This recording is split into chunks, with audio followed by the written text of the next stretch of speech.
We acknowledge and respect the first humans of the unceded land we call San Francisco, the Ramaytush Ohlone. We condemn the genocide of these and other tribes across the Western Hemisphere. We honor their legacy and history, and we support rematriation and sovereignty efforts.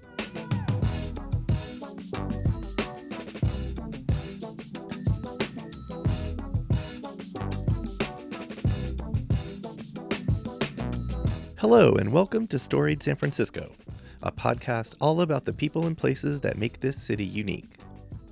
I'm Jeff Hunt, and I'll be your host. This episode picks up where we left off in part 1. Good Vibrations staff sexologist Carol Queen continues our chat about Joani Blank and the founding of Good Vibrations. Originally a tiny spot near their women's building in the Mission, today they have expanded to having multiple stores on both coasts. There was so much great stuff that we had to cut out for time, so look for a bonus episode this Thursday. Here's Carol. I moved here in, I think it was early 86. No, mid-86. Okay. Mid-86. I got through my undergraduate years finally. It took me 13 years, good God. Mm-hmm. I kept dropping out. Yeah. Many things were important to get done, and schoolwork wasn't all of it. And I only just self-diagnosed with ADHD a year ago, so everything makes sense in retrospect. Yeah. And I moved to the Bay. I took about a year going, God, this is a city, isn't it? Woo, look at those big tall buildings. And then started at the Institute. And then my path was pretty well, I didn't know it yet exactly, but my path was laid out before me. Once I walked in the door of that place, then the connections that I began to make are the connections that brought me here, for sure. Okay. Yeah, and the reason I like to talk about, first impressions and just ideas of that people have about the place. I like to know, I'm a transplant as well, and I like to know other people's, what you come here with in your mind and then what that turns into. And it's not, if you leave a little bit of space for an open mind, all sorts of things can happen. I also want to say I've never heard anyone describe the place as miraculous, and I love that. Thank you. People say, "Oh, it's really different. It's all it used to be." Well, it's not.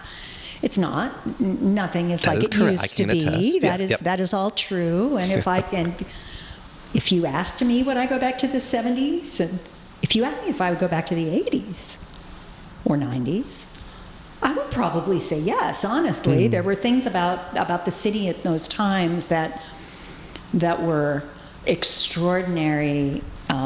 History building moments. Today in the city, the history building is going on down at Twitter, and it's devolutionary, right?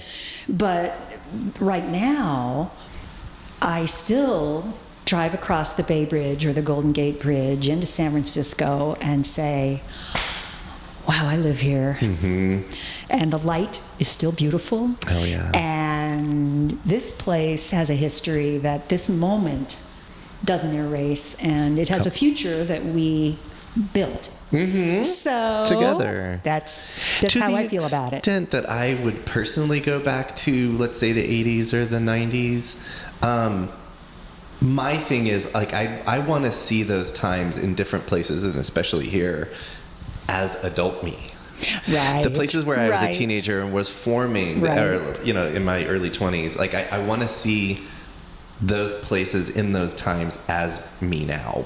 I know. That's what a trip that would be. That's an exciting idea. To maybe appreciate it differently or to understand it differently.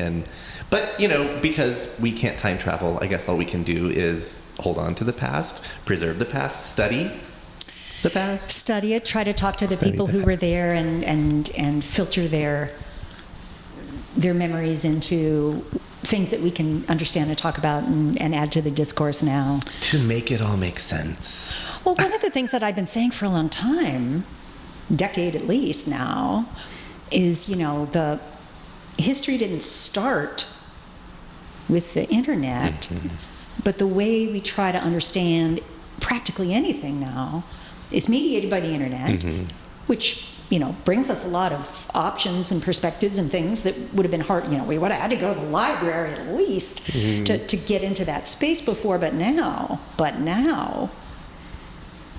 if it didn't get documented when it happened and it wasn't a big deal enough to have been documented after the fact, you lose. The history on the internet is very, very broad. It's not very deep. Right. And people need to understand, especially activists today, that there have been activist forebears, busy activist forebears for many decades. And I stand on the shoulders of people who got things done that allowed me to have the life I've had. Right. We should never forget that. Who were the really freaking brave people who stepped up when you could still get thrown in an insane asylum easily for being who we were. So I want no one to forget that that's been the path, because that also makes today a little less surprising and allows us to think there must be a strategy, because there's already been a strategy. Right. And we got to marriage equality through this kind of nonsense. Through them, 100%. So I hate that we have to do it again. Jeez. Right. Seems like a waste of energy. But on the other hand, clearly it's not a waste of energy. What else are we going to do? Right. Those were the folks who, to the extent that they were envisioning now. Yeah, exactly. Well, Carol, I think that's all the questions I had up to the point where you got your foot in the door at Good Vibrations. Can we maybe pick up there? Yes. Okay, let's hear that story. So, in order to understand what I got my foot in the door of, let me just tell you the origin myth of Good Vibrations. Sure. I don't think it's a myth either. I think it's real.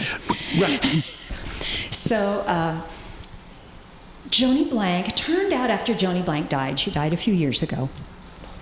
It turned out after she died, learning even a little more about her than I already knew, that she had been on some kind of enemies list for being pro-choice before Roe v. Wade. Like a J. Edgar Hoover? Well, yeah, kind of or thing, some list of let's watch those activist gals kind of list.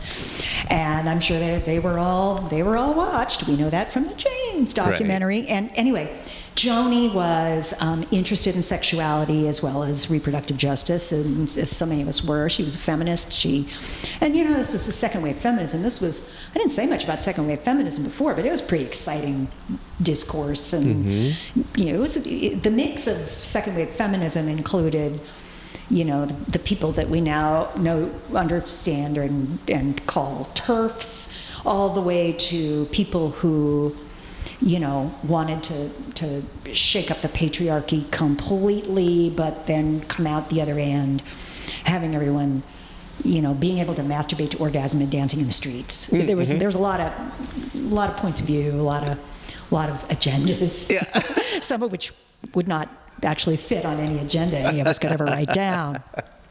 And Joani became involved in San Francisco Sex Information, the sex hotline, which still exists in some form today. I was involved in it back in the late 80s, early 90s too.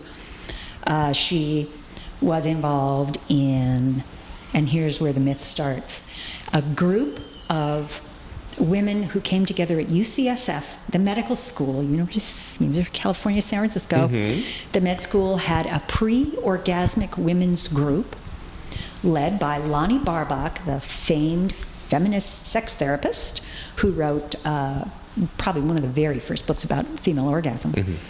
And Joani was one of the facilitators in these groups.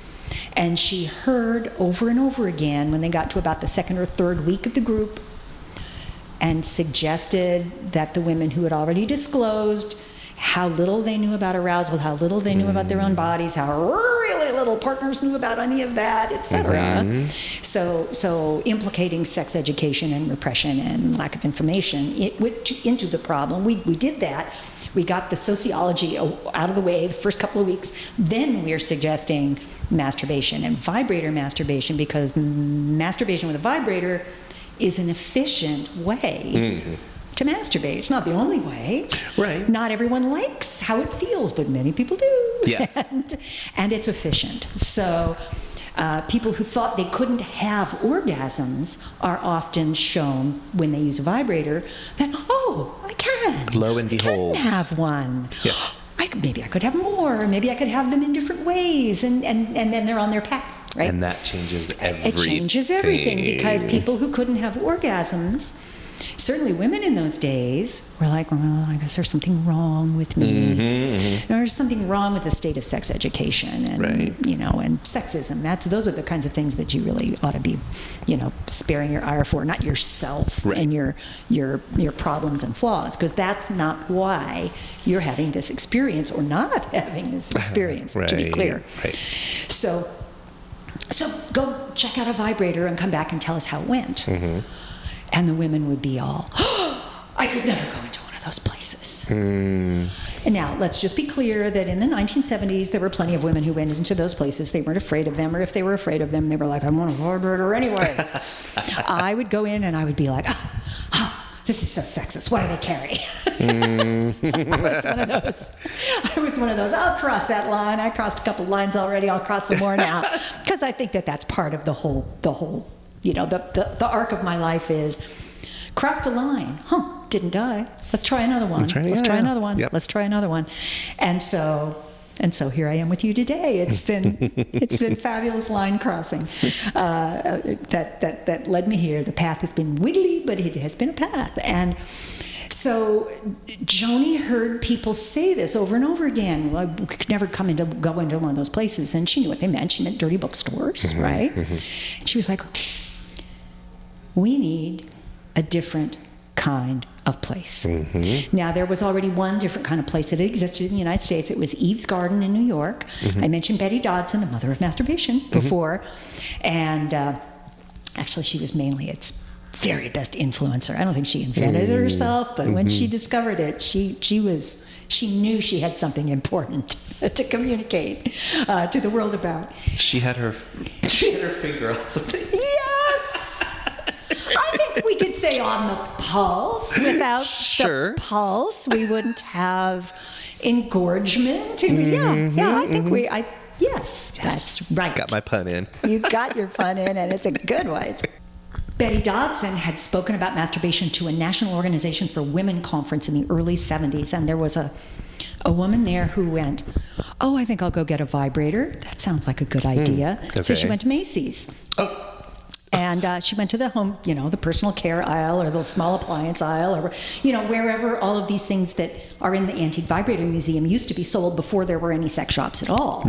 Right? Because they were integrated into the world of consumables as far back as the turn of the 20th century. Okay. So anyway, all of that. I did not expect that. Old school these things are. Nobody knows except the people who found out since. But the important thing was that this woman, whose name was Dell Williams, walked into Macy's, found a pile of vibrators, picked up a magic wand, I believe it was, took it to the counter, and the staff member behind the counter said, what are you going to do with this? And she was like, I'm getting sexually harassed in Macy's in the small appliance aisle. Well, they didn't start using the word sexually harassed for another couple of years. That came from Cornell, I think. But anyway, she was like, I don't want other women to have this experience. I'm tough enough, but I don't want those shy women to have to come in here and get sexually harassed. I'm going to start a place. So she started Eve's Garden New York. Okay. Joani knew about it, I'm sure, but there was nothing on the West Coast except a few dirty bookstores, and in San Francisco they were mostly gay dirty bookstores. Yeah. So that doesn't mean that they wouldn't have been, erotically completely irrelevant for women, because there are some women who like that stuff. But they're me being one of them. but there they were, and Joani was like, this is what I need to do. I need to make a space where women feel comfortable coming to ask their questions, to look at the curated display of, I don't know, about 6 sex toys to begin with. And her very first store was about the size of a postage stamp in the Mission District. It was not too far away from the women's building. It was sort of a women's neighborhood in the 70s. The Mission, what year? 1977. 77, yeah, in about a month, close to a month, we'll be having our 44th anniversary. 45th anniversary. That's right. Six. Oh, whatever. I can't do math in my head right now. I'm thinking about history. I'm not thinking about math. Anyway, 1977 in March, Ocento, the women's bathhouse, was nearby. The Artemis, the women's cafe, was nearby. There was a women's bookstore. It was, if there was a women's NABE, it was along Valencia. The Mission was kind of Dyke Central, and it was kind of Dyke Central, and it was, I mean, kind of like the women identifying answer to the Castro, exactly, in a way. You know, there's Castro. There's a couple of hills with nice houses on them. There's Dolores Park, and then there's women's Landia. Yeah. And then, of course, there's other Landias very, very, very nearby and woven throughout, because it was clearly the Mission was already a Latinx neighborhood back then as well. Right. So Joanie starts her postage stamp of a store with a handful of vibrators, lubricant. That was important. You couldn't just get lubricant easily in those days, so that was a big deal. And some books and some. I went on a visit to San Francisco in probably '83 or '84. To that Good Vibrations. And you went to that store, okay. And it was teeny tiny, and it was mind-blowing, and it just got bigger and more mind-blowing, and now there are, multiple stores on a couple of coasts, and it's still mind-blowing if you've never been. Right. I mean, maybe it's mind-blowing to everyone, but it certainly is mind-blowing if you've never been into a place where, in a shame-free way, all the things are just sitting out, not in a pile in their boxes like Dale Williams discovered in Macy's, but out on the shelf where you can turn the vibrator on and check out how it vibrates. That was an innovation that Joanie had. That was a really important one, because who knew what these things even were in those days, except those people who still owned one of these vibrators that we're sitting amongst today. Oh, right. That they had acquired in 1958. Yeah. So there was the Vibrator Museum born, also because Joanie had a few of these antiques herself. Flea markets and such was where you could get them in those days. Now it's eBay, of course. Or people donate them to us. They come in with a brown paper bag, set it on the counter, and say, "Found this in my grandma's house."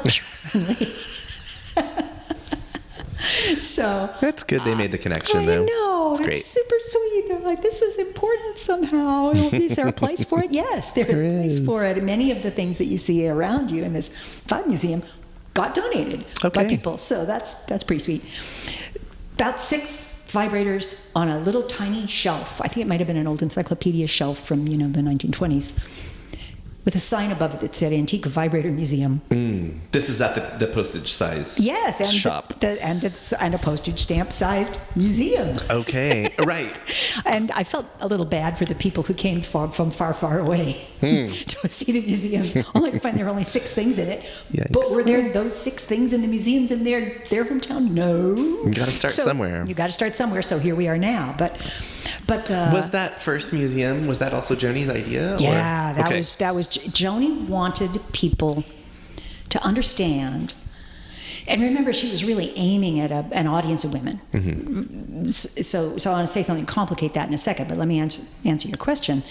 Joanie's idea with this museum was to help women understand that this wasn't a brand new thing that no women had ever experienced or explored before, that there were generations of use of vibrators on the part of some women. We don't know if grandmas only got these to work on their lumbago or whatever it was, and didn't know about the clitoris, the vibrator and the clitoris, or if many of the women who had vibrators back in the day knew perfectly well what it was that they had, and just said, "Oh, my lumbago, got to have one of these," and went home and did what they did. Yeah. So we'll never know that. This information is, if it was in all the letters and diaries, the great grandkids took it out back and threw it in the dumpster. It's gone. But we do know that plenty of women in the 70s were like, oh, that's kind of technological, and it's a machine. It's like, yes, the machine is your friend if you want it to be. So years before Siri started talking to us about the meaning of life, there were little machines that could help us have orgasms. And Joani wanted to make sure that women understood that they weren't being asked to change human nature completely there in the 1970s. You know, we weren't at the end of history yet. We were living in history, as we used to say. And we still are, but it was really a meaningful phrase in those days. Now, Joani made good vibrations for women, but almost immediately, men started showing up, putting their nose around the door, you know, like kind of Kilroy was here. There's the fingertips and their nose stick in the door, saying, can I come in here? You know, I don't like those other places either. Oh, okay. Well, who knew? Because those other places were made by men for men, and they must have been perfectly pleasing to men because men got what they wanted. And, you know, there's a little bit of a simplistic through line about patriarchy plus in 1970s feminism without delving too deeply into late stage capitalism. And it wasn't until the anarcho-feminists of the 1980s that we got a little more sophisticated understanding about why the places were the way they were in the first place, and why men might also have as many questions about sex as women had, which wasn't the way that the discourse and the understanding was unraveling. Okay. And instead, we got, well, the men made the store that they wanted, and well, that's too simplistic. And plenty of men were like, we like what you've done here. Is there anything for me? And you were like, yes, you can buy this one of 6 vibrators and put it on the head of your penis and it'll feel great, which was true as far as it went. Right. And eventually, both the industry and the way that Good Vibrations did things caught up with, oh, we are a place for people of all genders who want what we offer. And so let's see what we might not be carrying that they would want. And here we are now. It's, you know, it's the 21st century, and we're a little bigger, partly because of that exact embrace of diversity and sexual experience, which nobody who started Good Vibrations had a full scope on, but then nobody comes through the educational system in the United States with a full scope on this. Maybe a few do now, but that's not what it's set up for.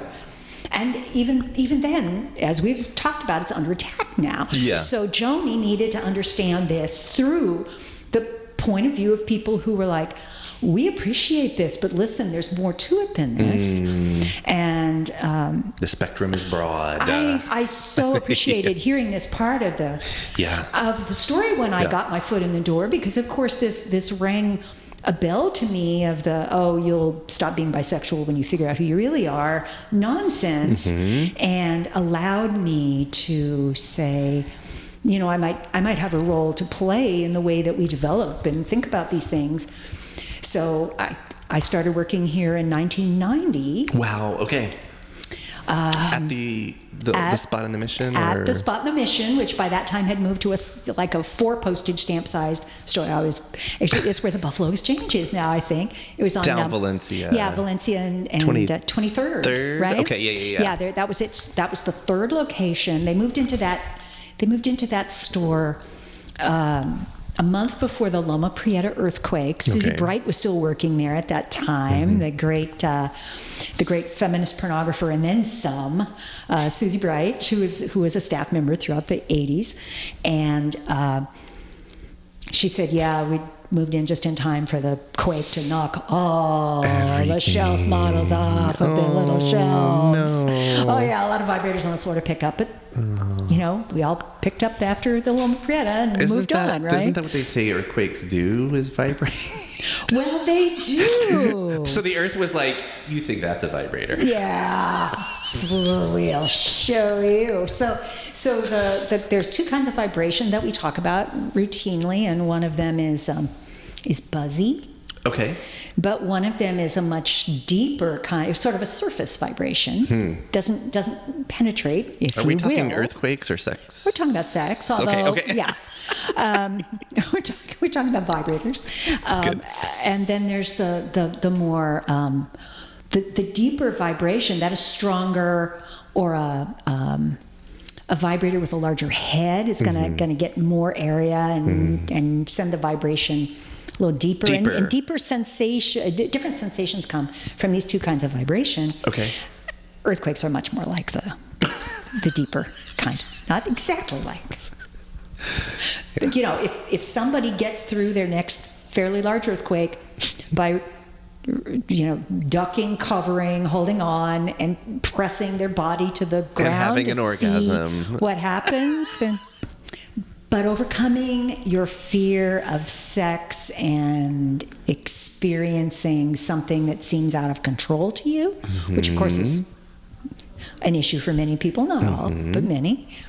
And these days, maybe even more so, when people think they're looking at sex ed documentary when they're watching porn, they're not documentaries. Yeah. Let's get some media literacy here. Right. Oh, wait.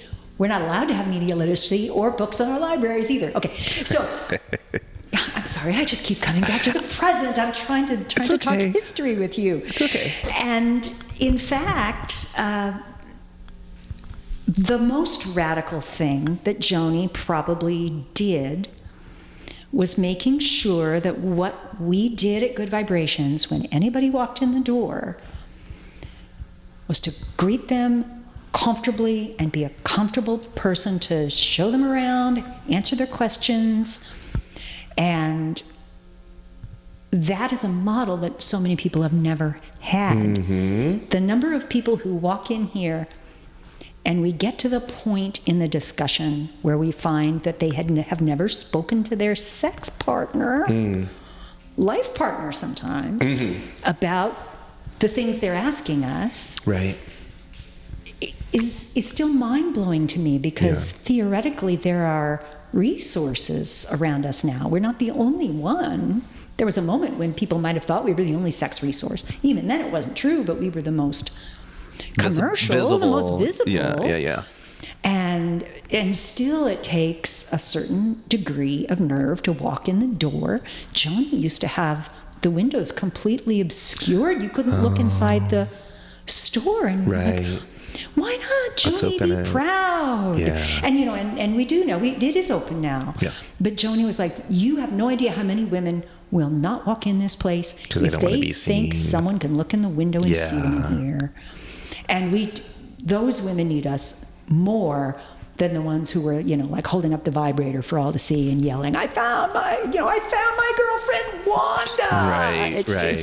Those people will find things to do sexually because they're open to it in a particular kind of way that other people don't know is possible for them. The vibes that we send out are intended to affect what's possible, regardless of whether anybody catches one and gets the message from it, oh, I must go to that store and acquire a sex toy. That's not the message, although it's a wonderful effect that keeps us around and functioning.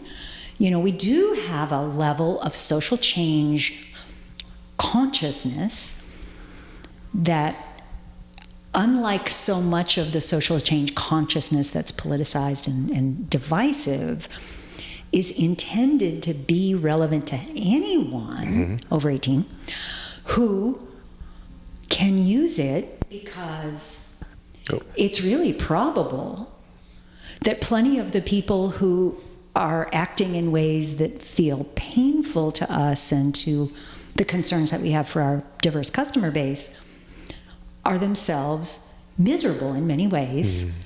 And I don't know if a vibrator would fix any of that. Right. But maybe it couldn't hurt. And knowing that there are people who live lives where they are told that they can't change, express themselves, be who they are, do drag in Brazil and then run for Congress, etc. Yeah. Means that there's backwash that impacts everyone. Yeah. If that's the case, then maybe we can make an alternate space with a little bit of backwash of our own. That sounds unhygienic. I don't mean it to. It's okay. I get your point. And that, I think, is I think that was the deep understanding that Joani, I don't know whether she would have said it in those terms, maybe not, but I think that she understood that was what we could do to make a difference. And, since I showed up and so many other amazing people have worked here over the course of the last 4+ decades, we care deeply about the cultural impact of not being shame-based, giving people an alternative to that.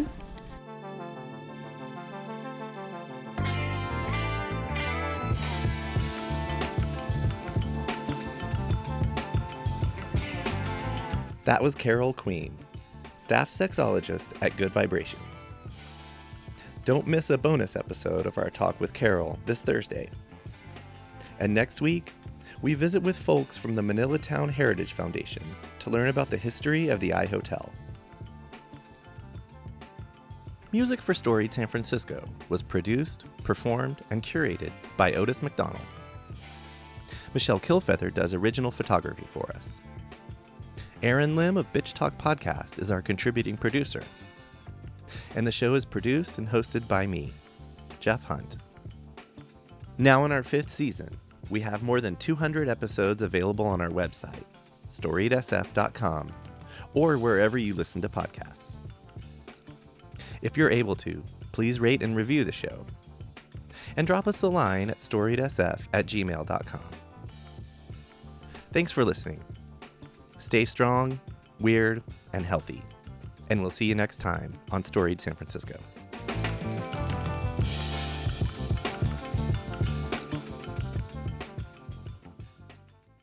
This podcast is a proud member of the BFF.FM podcast network. Learn more at podcast.bff.fm. BFF.FM, best frequencies forever.